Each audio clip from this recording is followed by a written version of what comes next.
Avertissement. Le tournage de propulsion se fait avec des pilotes professionnels en circuit fermé.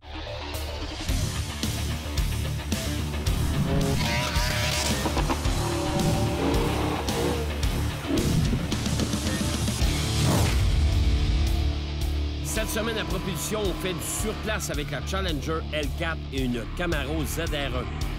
Et on vous présente les nouveautés du Salon de l'Auto de Détroit.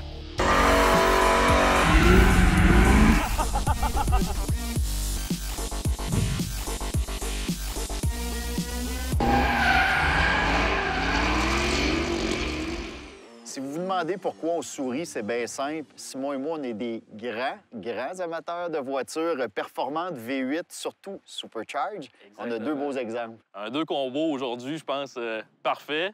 Camaro ZL1 et, je pense, une voiture qu'on adore puis on a déjà passé à l'émission en version Charger, la L4, toute une voiture. Cette fois-là, c'est toi qui vas avoir le bonheur de rouler le Hellcat. J'avoue, j'ai un petit peu de jalousie.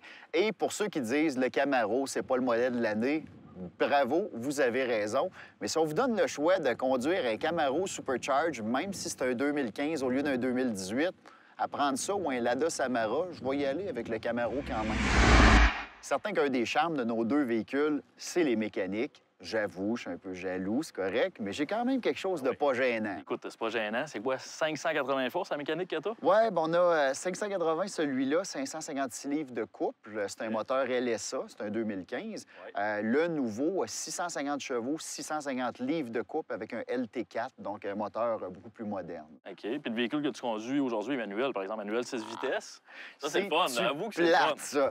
Bien, étant donné que j'ai un embrayage, parce que toi, tu as de la puissance vraiment illimitée. Fait que si tu veux t'amuser à mettre ça de travers puis faire bien de la fumée, c'est un petit peu plus simple. Tu y vas juste avec la pédale. Dans mon cas, je vais peut-être donner un petit coup d'embrayage de temps en temps là, pour libérer un peu de puissance. Là, je t'écoute, là, t'as envie de faire de la boucane aujourd'hui, toi? Ah, solide. Oh, oui. Mais une chance, au moins, on a un bon deal quand même avec Ici Pneus, là, qui nous fournissent des pneus pour les voitures. Oui, le groupe Touchette a être décidé le de fun, s'impliquer. Ça nous rassure un petit peu, fait qu'on peut se laisser aller. Là. Parfait, ça, on aime ça. Mais là, tu te retiens. Je vais te montrer un vrai moteur, quand même. Oh, ouais, Je vais te montrer un vrai moteur. Regarde, premièrement, je pense visuellement parlant, là, tu le disais tantôt hors d'onde, ça fait mal pas mal. Hein? Oui, c'est. Puis il y a moins de plastique. T'sais, moi, j'aime ça, voir là, vraiment là, du métal, ça fait méchant. Là. Supercharge, bien sûr, 707 chevaux, 650 livres de coupe, ça, c'est vraiment beaucoup. Oui, il est automatique, mais là, quand même, automatique 8 rapports aussi. Ça fait un package qui est intéressant. Là. Et il y a le fait que c'est un Challenger. Le Challenger a un petit peu moins de traction que le Charger. J'avais roulé le Charger dans le passé contre ton NASCAR. On s'était vraiment amusé. Le Challenger va être un petit peu plus lousse du derrière, ce qui fait que des fois, les 0 à 100 quarts de mille sont plus lents sur le Challenger que le Charger. Okay. Mais aujourd'hui, on veut s'amuser, on veut faire de la boucane. Ouais, ça me dérange pas. Moi, quand c'est lousse un peu et que le derrière part, d'habitude, j'ai pas de problème avec ça. Hey, là, je suis tanné de parler. Là. Go! On roule, ça presse!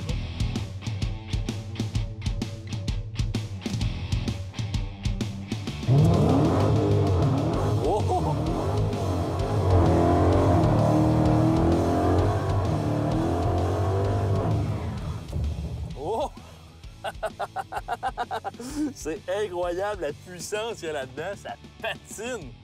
C'est phénoménal. Bon, ben bonne nouvelle, sans boucan, c'est bon signe. Bonne vieille voiture américaine avec de la puissance. D'habitude, c'est pas trop dur d'allumer les pneus. Oh! On va regarder ce que ça donne en accélération. 2, ça va bien. 3, oh, ça vient! Ça n'a pas de bon sens. Dès que je mets à 3e vitesse, foum, la fusée atomique passe à côté de moi. C'est épouvantable, la différence de puissance. Hey, le L4, quel moteur! On voit quand même que le Challenger est... aussitôt qu'il commence à accrocher comme il faut, on voit que j'ai eu quand même une longueur d'avance sur la Camaro. Mais honnêtement, quand on est rendu avec des voitures de cette puissance-là, que ce soit 580, 707 chevaux, ça reste que le défi, c'est de mettre toute la puissance au sol, puis justement, c'est d'avoir de la traction. On voit que le Camaro a l'air d'avoir quand même pas mal de grippe en arrière. Moi, le L4, ça se promène de côté pour savoir les traces qu'il y a ici. Là. Mais il y a de la puissance là-dedans. C'est incroyable comment c'est violent.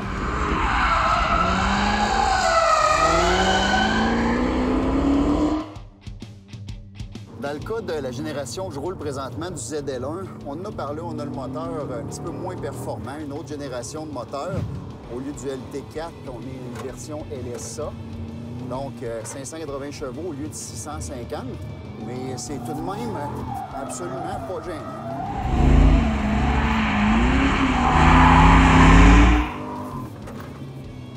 Ça nous permet quand même de s'amuser passablement. Le confort des sièges est très bien. La lecture tête haute pour la vitesse et le régime moteur, c'est quelque chose que j'adore. Bon, l'intérieur, c'est un petit clin d'œil aux premières années du Camaro. Je possède moi-même un 67 et je reconnais vraiment là, les compteurs en bas, la forme des compteurs en haut aussi, c'est différent. Le levier de vitesse du Camaro est vraiment très bien fait. C'est une bonne boîte manuelle, c'est précis, les rapports, le guidage est vraiment très bon. C'est mieux que les anciennes boîtes de vitesse qu'on avait dans ces années-là. C'est important de parler du poids parce qu'on l'a dit, c'est deux véhicules pesants, là, un petit peu plus de 4100 livres, mais le poids est bien réparti. On a 54 du poids qui est sur l'avant et 46 à l'arrière. C'est vraiment très bon là, pour un gros muscle car comme ça. Pas beaucoup de roulis dans le cas des deux voitures. Mais le 4 à la base, c'est une machine de performance incroyable. On regarde ici, 0-100 km/h, 3,8 secondes. Oh, écoutez ça en ligne droite ici. Le son d'un V8 avec un blower, c'est incroyable. Vraiment, là, j'adore ça. La qualité de route est quand même très, très bonne. Pour une voiture de ce poids-là, c'est assez surprenant, merci. On va regarder ici en sortie. Oh, que le derrière va être très, très doux avec l'accélérateur. Mais ça reste que c'est une voiture qui est confortable, qui est fun à conduire et qu'on peut rouler à tous les jours. Puis ça, je pense que c'est une grosse qualité vraiment du L4 aussi. Une voiture qui va quand même être docile. Si on la roule quand même à vitesse respectable, c'est une voiture qui est docile. Par contre, quand on veut de la puissance, on en a, mais on en a beaucoup.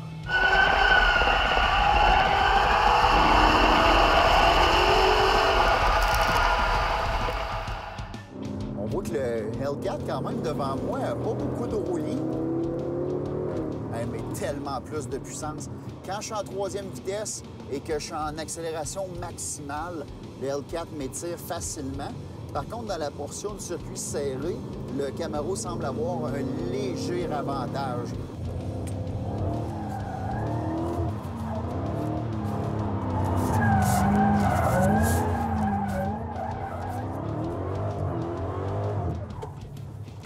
Oh, que c'est le fun! Ça glisse, cette voiture-là. C'est facile, très, très facile à drifter. Je suis pas un as de la drift comme Carl, mais je suis quand même capable de m'amuser pas mal avec l'auto.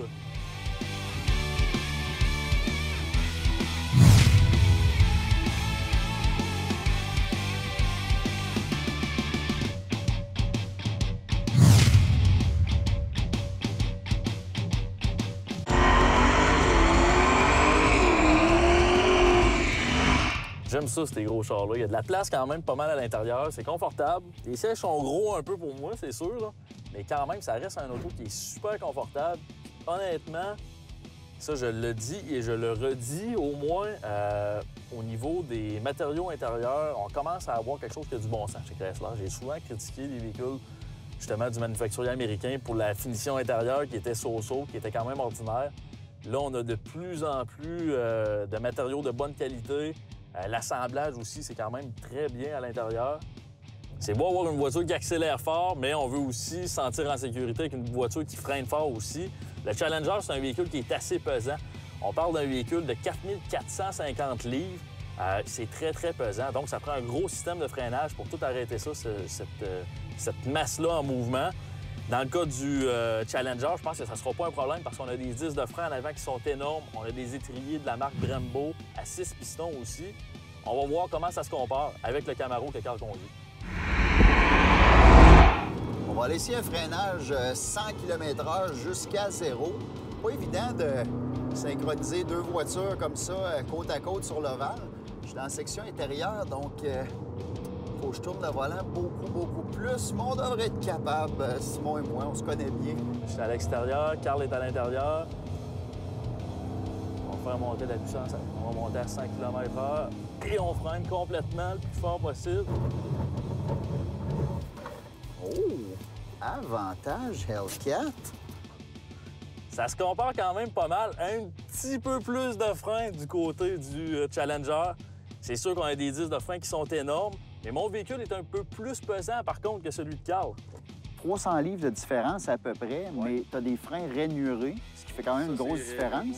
Les deux étriers Brembo, en effet, tes étriers sont un peu plus gros, donc techniquement, les pinces sont plus fortes pour essayer de ralentir. Mais écoute, le Camaro, c'est pas gênant. Là. Ça freine quand même très bien, mais le Hellcat, une coche au-dessus. Pas une coche. Il y a quelque chose, par exemple, c'est qu'enchaîner des tours rapides puis enchaîner des zones de freinage serrées sur la piste, je parie pas longtemps sur la longévité des freins quand même.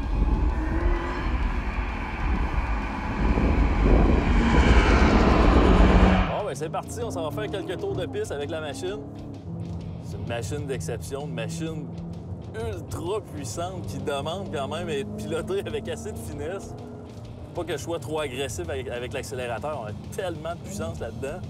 Puis là, en plus, on commence à avoir une légère pluie qui vient de se mêler à ça. En début de pluie, l'asphalte, et ça, je vous le dis en général, là, pour la conduite urbaine, c'est la même chose. Quand la pluie commence, on dirait que ça fait sortir l'huile un peu qui était dans l'asphalte à cause des pertes de lubrifiant de certaines voitures et de toutes les conditions. Et au début d'une pluie, c'est souvent beaucoup plus glissant. Après ça, on dirait qu'il y a une partie de l'asphalte qui nettoie un petit peu. Et Simon, qui est un gars de circuit routier pur et dur, on discutait avant l'émission, puis il me disait « Ouais, la drift, t'as pas fait ça, moi. » Puis il dit « Écoute, t'as le talent, t'es capable de rouler un NASCAR à pleine vitesse en compétition. » T'es capable certainement de mettre un Hellcat dans la boucane.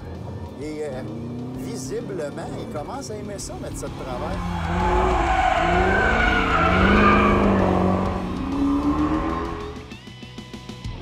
Premièrement, je pense qu'il faut remercier vraiment la gang d'Olivier Kamouraska Chrysler de me laisser avoir du plaisir comme ça. Avec leur bolide, la Hellcat, c'est toute qu'une machine. Je comprends Carl de l'aimer, ce véhicule-là. L'année passée, c'est lui qui s'est amusé pas mal avec. Cette année, regardez-moi ça, comment que c'est moi qui m'amuse. Puis honnêtement, je pense bien que Carl va avoir la chance de se reprendre une prochaine fois. Puis moi, je vous laisse là-dessus, j'ai trop de fun.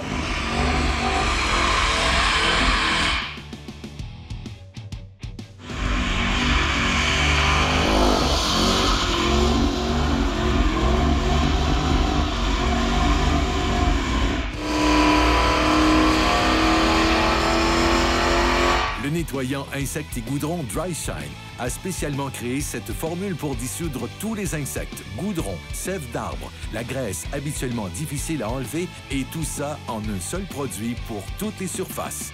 Nous l'avons complété avec une cire pour qu'il laisse vos finis transparents et lisses. Ne contient aucun acide. Vaporisé, essuyé et c'est fini. Dry Shine, fièrement fabriqué au Canada.